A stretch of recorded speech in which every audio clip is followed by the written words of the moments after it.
We're gonna start up here in the front with the front tongue jack. It does have a light for hooking up at nighttime. It does have your up and down button for taking it on and off of the vehicle. It also has a foot down here that has 4 holes in the foot of it that you can adjust so you don't have to run the jack the same measurement every time. It has a 7-way holder on the side of the tongue up here in the front that holds your 7-way up off the ground, keeps it from being corroded, and also keep your chains up the ground so they don't get corroded. It has 2 30 or 20-pound propane cylinders that are full except for what we use to service the unit. It has an even flow regulator, so you can open 1 bottle at a time till that bottle runs empty, then come out and open up the other bottle. Then you can take the first bottle off and take it down and have it refilled. It has one 12-volt battery on the front of the unit. It also has a battery disconnect. The battery disconnect is used for when you're not going to use the trailer for a long period of time. You can turn the battery disconnect off, pull the key out. It will save all the 12-volt juice that's in the battery for the next time that you use it. Going to come back and show you one more thing on that tongue jack. There is a manual way that you can crank that jack up or down for any reason. It won't work on its own. It does have a handle inside the front compartment that goes in the top here and will manually crank that jack up or down. We also have the 2 little tabs underneath the bottle cover, so you can put a bungee cord to go underneath the metal rack to hold it in place. It also has the quick disconnect up here on the top so that you don't have to take the cover off every time that you want to get into the cylinder to open it or close it. So I'm going to set it right here off to the side. But make sure that one of the bottles is open. As we come down along the side here, the front compartment does have a magnet to hold it up so that you don't have to keep holding it. The handles are on the opposite side of the unit, but they go on 3/4 inch neck. Handle goes on this side over here. Turn it a couple times to let the jack go down. Then you'll pull up on the pin right here, allow it to slide into any one of the slots that's on it, and then you can manually crank it down a little bit farther. You can't use a drill or an impact on them because they will bend, but they are for stabilizing the trailer only. They will not lift the trailer from side to side for leveling. They are for stabilizing the trailer only. As we come back down through here, the next connection is the outside of the furnace. And on this one, it's going to suck cold air in the bottom, hot air at the top. I always suggest putting a mud dauber screen over the outside of the furnace for the simple fact the mud dauber screen is less than 20 bucks. It's $145 an hour for every hour that I have to take the furnace out and clean the mud daubers out of it. So that $20 investment's worth its weight in gold. Lug nuts on the trailer have been torqued at 100 foot-pounds. That's what's recommended on the side. The tires are air to pressure, which is 65 pounds on the side of the tires, cold. We also have our drain for the freshwater tank. It is a 2-inch wide valve. The fresh tank fills up here and drains down and right in front of the front axle. Then you have your city water connect that you can hook to with a water hose and regulator at any time. Turn water pressure onto it and you'll have water pressure going to the faucets. It has a 30-amp service cord with a blue light on it indicating that it has 110 power coming through it.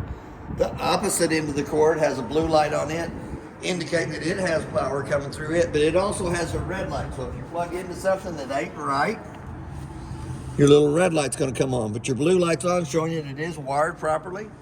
The outlet that you're plugged into. We're going to come to the termination valves. The 3-inch black valve in the front is your toilet water only. The 2-inch gray valve in the back will be your kitchen sink, your bathroom sink, and your shower water. The low water drain points is right behind that. The red side is the hot side of the water system. The blue side is the cold side of the water system. You'll use those for winterizing and de-winterizing of the unit. I did skip past something, so I'm going to come back to it. It does have a range hood stove vent that has to be pulled out. The 2 little tabs have to be pulled out, allows the flapper to flap. But when you're traveling down the road, you'll want to make sure that those are pushed back in place, clipped in place, because they have a little 16-inch tab on top that if it sits there and flaps too much, it'll break and fall out of it. So in travel, it has to be secured. You do have a park cable hookup and a satellite hookup. The cable hookup is if you're at a state park that has cable, you can hook their cable to your trailer and you'll have the same cable they have. There's also a satellite hookup there that you can buy a satellite dish that sits out beside the trailer, and then you'll have the TV stations on your TV inside that the satellite will pick up. And that all depends on the location where the satellite's at. It is prepped for a backup camera up top. It is also prepped for a Lippert extendable ladder. It does have a spare tire on the back of the unit that is air adaptive pressure, but it's not been torqued on, it's been put on with a wrench. We also have a outside shower here in the back that gives you hot and cold running water to the outside of the unit. And then we have a black tank flush that you can hook to with a water hose and regulator, turn water pressure onto it when you have the black tank empty. The termination valve has to be left open. Hook up hose and regulator to the black tank flush, turn water pressure onto it. Has a little aerator on the inside of the tank that spins around, cleans more of the debris out of the black tank only. As we come over to this side here, it does have a little compartment on the outside of the unit. Little straps right there will give you access into the back of the hot water heater. There's 2 valves on the back of the hot water heater. One on the hot side coming out of the unit, and one on the cold side going into the unit. And I'm gonna have to lift that up and set it down. You also have your black tank flush vacuum breaker back here, so if you ever have any trouble with it, it's easy access to it too. We're going to go to the Suburban InstaHeat hot water heater. It is in the off position right now. When you want to have hot water coming through it, you have to turn it to the on position, and then there's a control on the inside that you have to turn on too to be able to have hot water through the InstaHeat hot water heater. You don't need a diaper screen on it. It doesn't need to be blocked. It has a 110 outlet on the front of the trailer and a antenna or cable port here that you can hook up. Put the ball game underneath the canopy. We do have 2 outside speakers. I'll have to show you more about that when we get to the inside.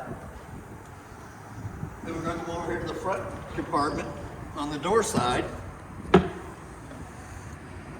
And we got our handles. The brass colored handle is for the stabilizer jacks on all 4 corners. The little Z handle is for the tongue jack on the front. For any reason it won't work on its own, there is a manual way to crank them all up or down.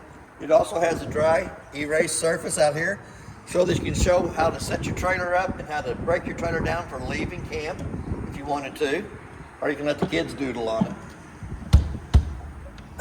Make a list of snacks you need for your trip. Make a list of snacks, because I love my snacks. We're going to go to the, open the door fully extended. The steps are going to be up in the doorway when you come to it. Blue handle on the left-hand side loosens the steps from the door frame. Little push button underneath each one of the legs. There's 15 to 18 slots in the legs for adjustment. The main thing on the steps is once it comes out and lays down, it has to lay flat in the threshold so that the front door fits over the top of it properly without dragging. To achieve that, you push the little buttons underneath each one of the legs and adjust accordingly. So we're going to go to the inside of the unit. It does have a working fire extinguisher on the left-hand side as we come in. We're going to hit our dimmer switch and turn our lights on.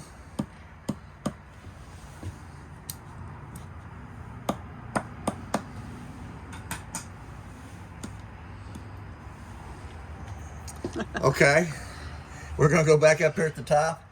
That is your solar panel out on top of the unit. It tells you exactly how much juice it's putting out to the battery. It's 13.7 right now.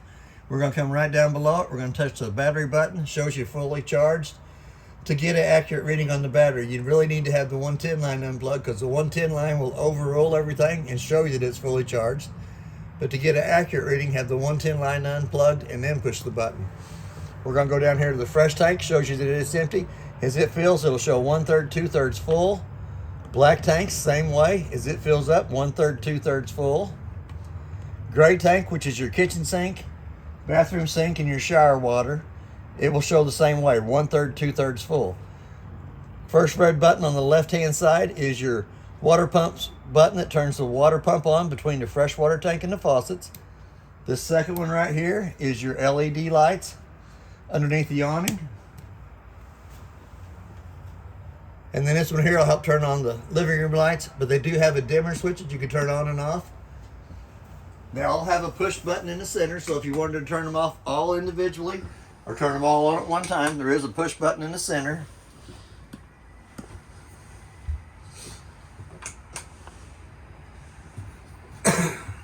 Then you have your awning switch to run the awning in and out. We'll run it out. We might have to close that door just a little bit.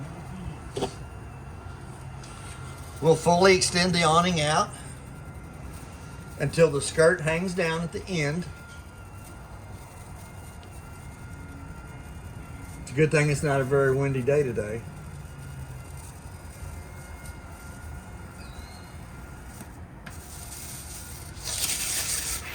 So I'm going to roll it back up just a little bit so I can get the skirt to hang down, and then we'll roll it all the way out till the skirt's hanging straight up and down. Then each one of the arms has a pinch point that you can come out and pull down against. We'll pull down against this one here. Breaks it down, puts the pitch of the rain coming off this corner here. Then all you have to do is, before you roll the awning back up, is straighten this bar back up in line with itself. There is one on each one of the arms. We'll come back in. We're going to roll it back up. As you roll it up, you want the canvas being on top of the tube as it rolls in.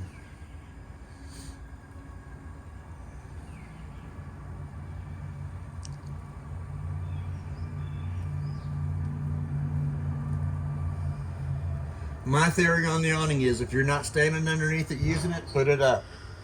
It's one of the most expensive parts you'll have to replace on the trailer if you ever have to replace it. If you leave it out in a windstorm, I could almost guarantee it will mess it up. We're going to come down to the InstaHeat hot water heater on the inside. Has a button. It'll have a little shower head on the left-hand side showing the water's coming out of the faucets. It'll have a little fan in the center saying the water's being turned, brought to the faucets. And on the right-hand side, it'll have a little flame indicating that it did light on gas. You also have a Celsius and Fahrenheit, so you can switch it from Fahrenheit to Celsius. I always leave it on Fahrenheit because I'm more familiar with that. And then you have a button that you can dial the temperature up and down on for the temperature of the water you want. I usually crank it all the way up to 122. The dimmer switch runs the lights on the inside of the living room and kitchen area. As we step around to the side, it does have a Furrion stereo, has an on and off button in the center. It also has zones 1 and 2. Zone 1 is inside, so I'm going to turn it off. There's your outside speakers, your volume. So we're going to go ahead and turn that right back off. It also has a HDMI cord hookup, a USB cord hookup, and it also has a set of headphones in case you wanted to listen to it without bothering anybody else inside the trailer. The light above the kitchen table has to be turned on by hand. It has a little push button in the center of it. There is a backer board on this wall here for adding a TV mount, so you can put a TV there, go through the little hole here at the side. It does have a power booster on the inside and a 110 outlet to plug the TV into. The tabletop comes off the two pedestals down below us. The tabletop goes between the two benches. Your two back cushions go across the tabletop to make a smaller bed there. We're going to come up to the thermostat. We're going to turn it on. We're going to turn it over to cool. Let's go over to cool. We're going to come over to our fan setting, which is high and auto for the AC. Then we're going to turn it back over to the cool side. We're going to turn it down.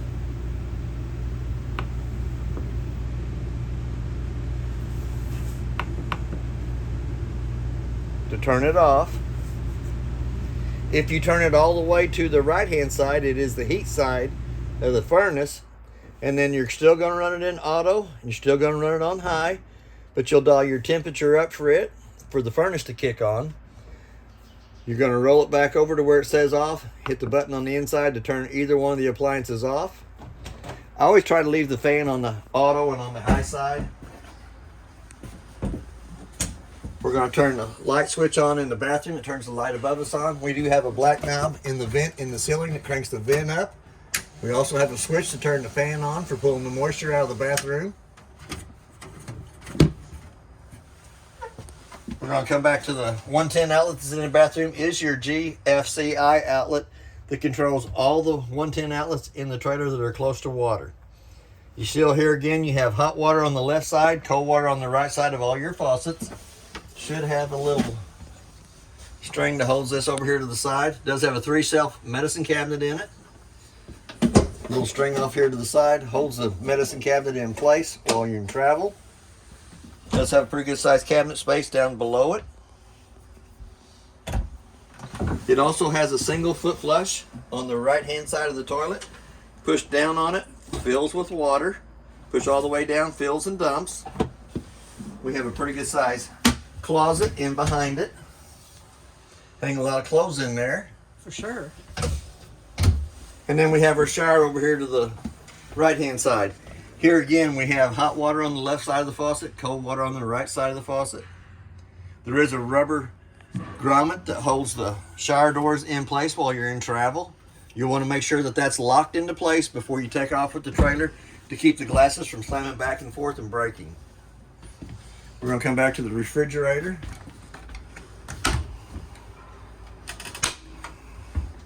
It does have controls for the refrigerator in the upper right hand corner. Pretty good sized cabinet space in both of them, top and bottom. We're going to come down to the breaker box. We're going to open it up. We'll start up here at the top with your main, your 30 amp main being first, your 20 amp breaker second for the AC. General purpose is your 110 outlets. Your GFCI outlet is for the ones that's by the water connections, converter, and microwave.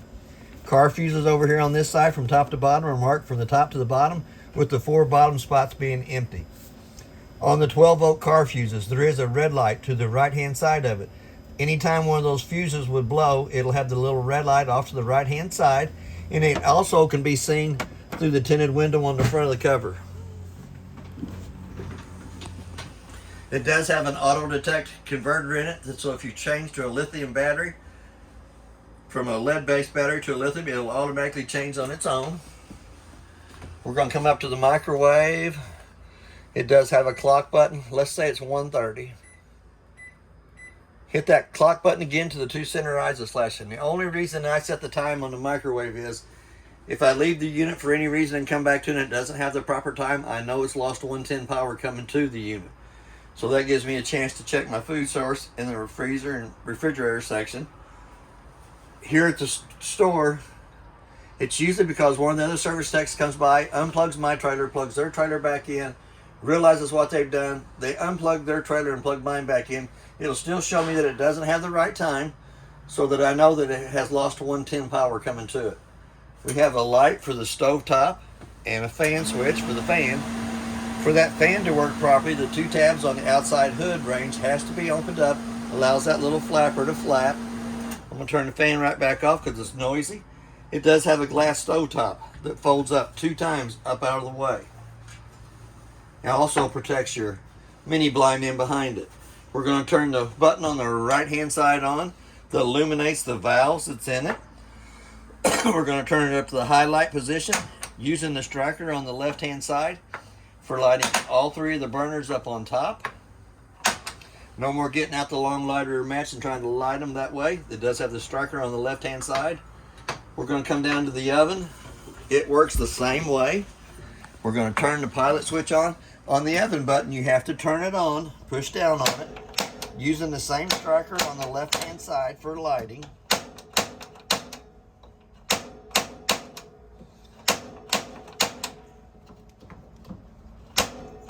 There we go. We get the pilot lit. We're going to let it burn for just about a minute so it heats the thermocoupler up right above it.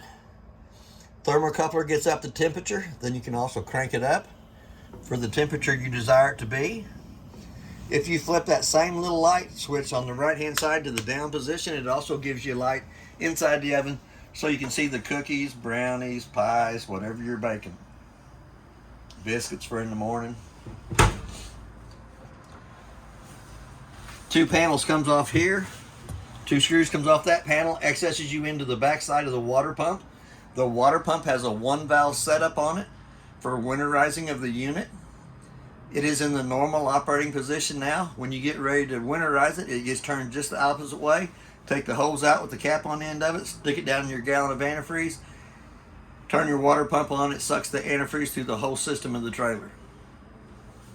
We're going to step right back up from that. Does have a light above the stove or sink top. On your sink you have hot water on the left side, cold water on the right side, but you don't have water coming out till you pull back on the handle.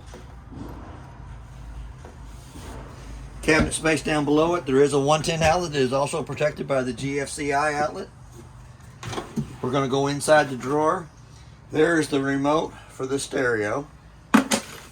All the rest of the paperwork that's found in the unit is in this brown bag right here. But this is one of the most important pieces of paper in that whole bag. It is the appliance information sheet for this unit.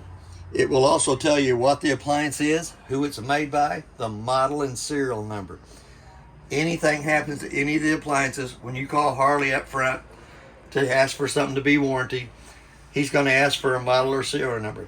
This just keeps you from having to take the air conditioner apart, the fireplace apart, the furnace apart, to find that model and serial number. All the appliances in the trailer, it has the manufacturer of who made it, what the item is, model and serial number. So that's one of the most important pieces of paper in this brown bag.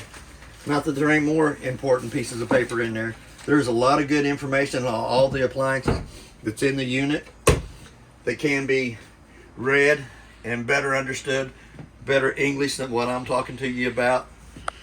We also have the Forest River access to your owner's manuals. Inside of the furnace, the connection down here at the bottom. If you look right here to the left hand lower side of it, there is a glass eye in there. When the furnace is lit, you can actually see blue flames burning in the furnace when it's running. It takes it about a minute or two before you can tell a temperature change inside the trailer. We have a USB port on either side of the master bedroom. We do have a fire escape window on the access door side of the unit that will slide all the way open, slides the screen all the way open, and can be accessed if you can't get through the front door for any reason. We're going to slide it back in place. It does have a Murphy daybed up at the top, but it does have a closet on either side with a 110 outlet in either one of the closets, left or right side.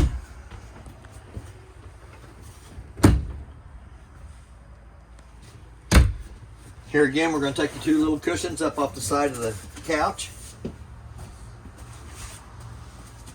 We're going to butterfly the couch down into the laying down position.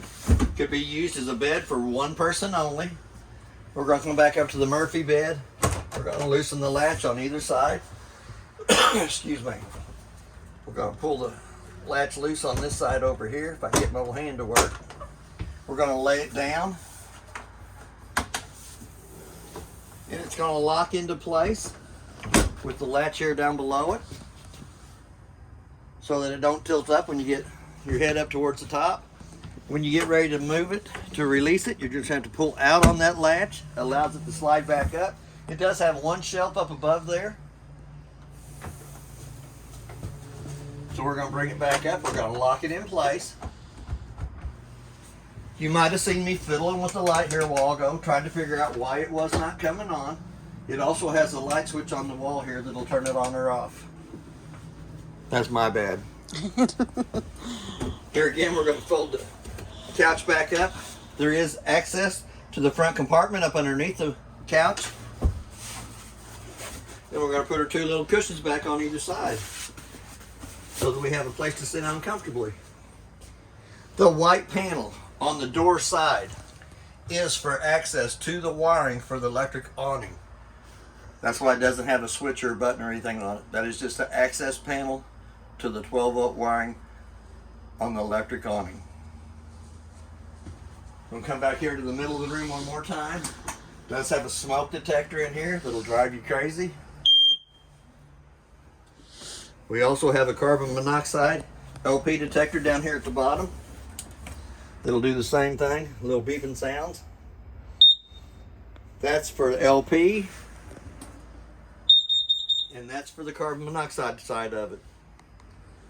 Also has a little extendable table. It'll extend up, give you more countertop space. That is basically, one more thing I'll show you. Your air conditioner will come through your round vents in the ceiling. Your heat will come directly out of the front of the furnace. It does have a quick cool down on either side of the AC. It does have a filter on either side of the AC. The cleaner the filter on the air conditioner, the quicker it will cool down and will maintain its temperature better. That is basically everything on your trailer. If you have any questions, I'll try to answer them the best that I can, and thank you for your time.